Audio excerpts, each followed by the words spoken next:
Good morning, beloveds. I don't know that she will come into the camera frame, but Gabby is in with me today. She's very insistent. So I have two orange tabby girls that look almost exactly alike, except one's 7 pounds and one's 14 pounds, so you know. So if you hear a very squeaky purr in the background, it's Gabby. She's my WD-40 girl. Seriously, Gabby, come here. Here, let me see. Where are you? Oh. As I move the camera, she steps out of frame. She's my classmate. She and Rita would go to class with me all the way through ministerial school. And she would lay next to me with her feet pressed up against me.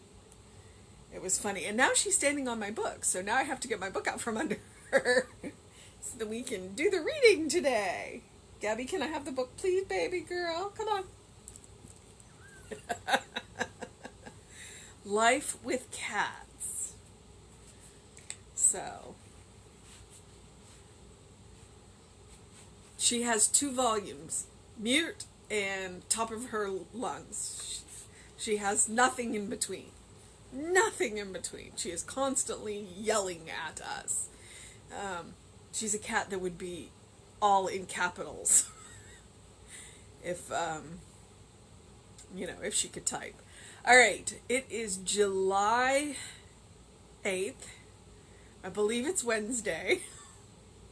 Not absolutely sure, but I'm pretty sure it's Wednesday. But it is July 8th. That I know. My watch tells me that. So, our reading today, the title is I Speak the Truth of God.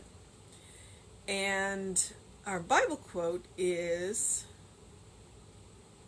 he did this yesterday and he's doing it again today, where today he's using Proverbs 12 and he's using 17 and 19, not 17, 18, and 19.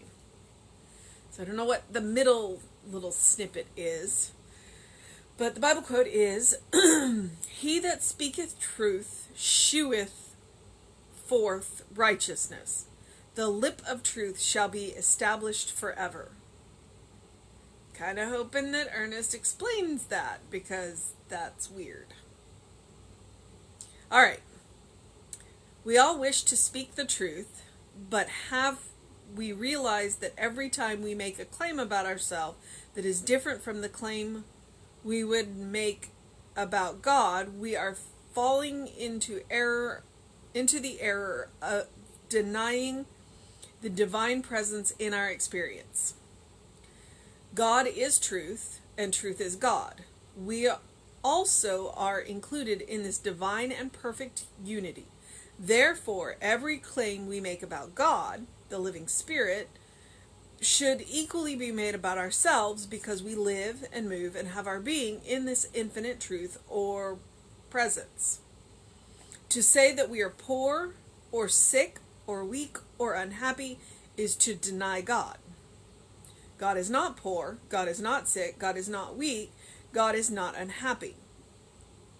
We must then make every endeavor in simplicity and in truth to identify our personal lives with that one life that forevermore proclaims, I am that I am. There is nothing separate from this one I am. Today, I say to myself, I am one with the truth of God. I speak this truth. I proclaim it to be the reality of my experience in what I call little and in what I call big. In the simplest and the most complex things, I recognize the one truth. Changeless, permanent, and eternally manifesting itself. Therefore, I know the truth about myself. I know the truth about everything I do. I know the truth about everyone I meet. I know the truth about every situation in which I find myself. This truth is not only perfection, it is also power. It is not only presence, it is also action. Therefore, the truth and the power and the presence and the action of the living Spirit flow through everything I do, say, and think. I do know the truth, and the truth I know frees me and keeps me free. Okay, that was a mouthful. And if you haven't read The Hidden Power of the Bible by Ernest Holmes, it is worth reading. One, just because Ernest talks a lot about the Bible. So, and he gives you the kind of he gives you very metaphysical interpretations of the Bible. But two, he goes in and talks about the story of the prodigal son. And in that story, there's a part when the son comes back and he's talking about how awful he is and how he wants, and his father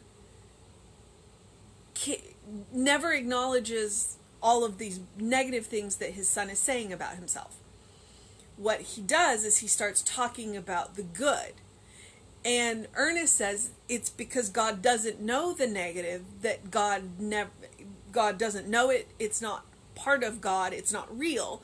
So God, meaning the Father, in the story, the Father in the story is God. He literally can't talk about these things. So he is changing this. He's not changing the subject. He's just like, this is not part of his reality. So he goes on to talk about the good. And so it's a really interesting, and I think that's what Ernest is talking about here, is these are not real in God. They are experiences that we are having, but they're not the reality with the big R. And so when we claim them for ourselves, we are denying our divine pattern. I like the idea of calling it a divine pattern. The divine pattern that we were made on. When we say these negative things about ourselves, we're denying that divine pattern. So why not claim the divine pattern? All right. So we all wish to speak the truth, big T. But have we realized that every time we make a claim about ourselves that is different from the claim we would make about God, we are falling into the error of denying the divine presence in our experience? Okay, that's what I was talking about the divine. All of these things are not God. So why would we claim them about ourselves? And then it also makes me think about all of the negative things that we say about God. Because in those cases we're patterning God on ourselves, on the experiences that we are choosing to have. And that's not fair to God or spirit, whatever word you want to use, if you have baggage on the word God. So that's not fair to God, spirit. All right. God is truth and truth is God. We are also included in this divine and perfect unity. Okay. Very important line there. We also are included in this divine and perfect unity. It's who we are.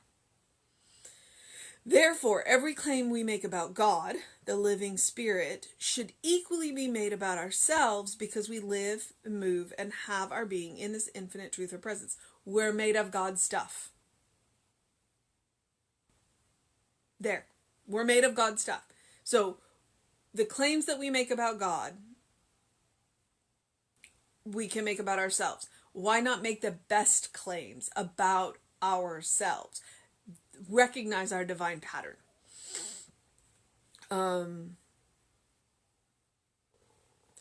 To say that we are poor, sick, weak, or unhappy is to deny God. God is not poor, God is not sick, God is not weak, God is not unhappy. So why would we claim them about ourselves? We must then make every endeavor in simplicity and in truth to identify our personal lives with that one life that forevermore claims, I am that I am. There is nothing separate from this one. Okay. If we want to identify our personal lives with that perfect life, We have to recognize the divine pattern. But it also says something about our relationship with that one. Are we still stuck with that great accountant in the sky? I can see if we are that we wouldn't want to identify with that because that's not who we are. So it's a matter of going out and redefining that divine pattern, recognizing that that divine pattern is love and creation and wants us to be happy, and then identifying with that. So if you are struggling with that, then struggling with identifying with the one, then maybe go back and look at your ideas about God or spirit or whatever. And sit down and have a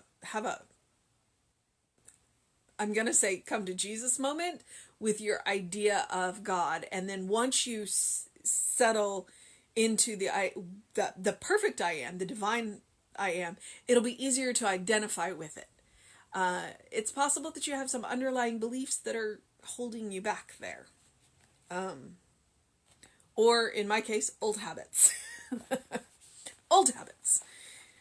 And so it's a matter of recognizing them and rooting them out. All right, so power statements. Today I say to myself, or today I say to you, I am one with the truth of God. You are one with the truth of God. I speak this truth and proclaim it to be a reality of my experience in what I call little and in what I call big. In the simplest and most complex things, I recognize the one truth. What is that one truth? God is all there is, and God is love. Changeless, permanent, eternally manifesting itself. Therefore, I know the truth about myself. I know the truth about everything I do. I know the truth about everyone I meet. And I like that. The truth about everyone I meet. Everyone I meet is a child of God. Everyone I meet is made on that divine pattern. It is my job to see that. Because if I can see it, then I can treat them like I see it. And if I can treat them like I see it, then it allows them to recognize it in themselves. I don't have to tell them that they are a child of God. I don't have to tell them that they are a divine pattern. I don't have to tell them any of that. I just have to treat them like I see the light in their being. Because if I can treat them like I see the light in their being, and I can hold that space for them, it opens it up for them to hold this, to see the light in their own being. You don't have to change the world because let me rephrase that. The easiest way to change the world is to change the way you see the world. And when you see the good in the world, then the world wants to show you the good in itself. And it's the same thing with people. If you see the good in people, they want to show you the good in the people. And when you meet the people that aren't capable of it, stay as far away from them as possible and just love them from a distance. Do not be around toxic people. Do not, see the good in them. But that doesn't mean you have to be in physical proximity to them to see the good in them. It's just, don't put yourself in harm's way. If you can do the work of changing the world from a personal safe distance. And then sometimes we can't, and sometimes we have to get out there and just say, no, this is not the way the world should be, and yeah. Okay. It's kind of that borderline of safe and how much change be the change you want to see in the world. Gandhi. Okay. Let's see. So I know the truth about everyone I meet. I know the truth about every situation in which I find myself. This truth is not only perfect, it is also power. It is not only presence, it is action. And we are all about treat and move your feet. We are not going to sit in the mountaintop and say the world is wrong and this is what needs to happen. We are going to sit in the mountaintop and say this is the world that I want to see, and then we're going to go out and create things that help bring that world into being. Treat and move your feet. Just take care of yourself when you do it, please. Because I love you and I want you to stay around. Okay. Therefore, the truth and the power and the presence and the action of the living Spirit flow through everything I do. And that is something about letting it in. Consciously letting it in. Everything I do, say, and think. I do know the truth, and the truth I know frees me and keeps me free. So, your mission, should you choose to accept it today, is to allow the truth and the power and the presence and the action of the living Spirit to flow through everything you do, say, and think. You are a beloved child of God in whom Spirit is well pleased. And that is the truth. All right. So, do something loving for yourself. Do something kind for yourself. Do something compassionate for yourself. Like I said, if you haven't read the Hidden Power of the Bible by Ernest Holmes, particularly the part about the prodigal son, it's worth reading. I highly recommend it. And that would be a loving, kind, and compassionate thing for yourself today. Or any day. All right. Pretty much reading any Ernest Holmes is a loving, kind, compassionate thing for you. Make sure that you get some fresh air today. That fresh perspective. Get your groove on. Go run, walk, hop, skip, jump, dance, sing. Whatever it is that shakes your world up and makes it a fantastic day for you. Just be aware, if you're in the Houston area, we are looking at triple digit heat indexes, so make sure you drink plenty of water today. All right, beloveds, have a fantastic day. I will be back with you at 9 a.m. Reverend David will be on around 5. And the meditations have, the 7 p.m. Wednesday meditations have changed to a visioning, where there will be a conversation with Reverend Marcia. So please feel free to check in the email for the phone number and the code to get into those. I've done visionings with Marcia. They're really good. So have a fantastic day, beloveds. Bye.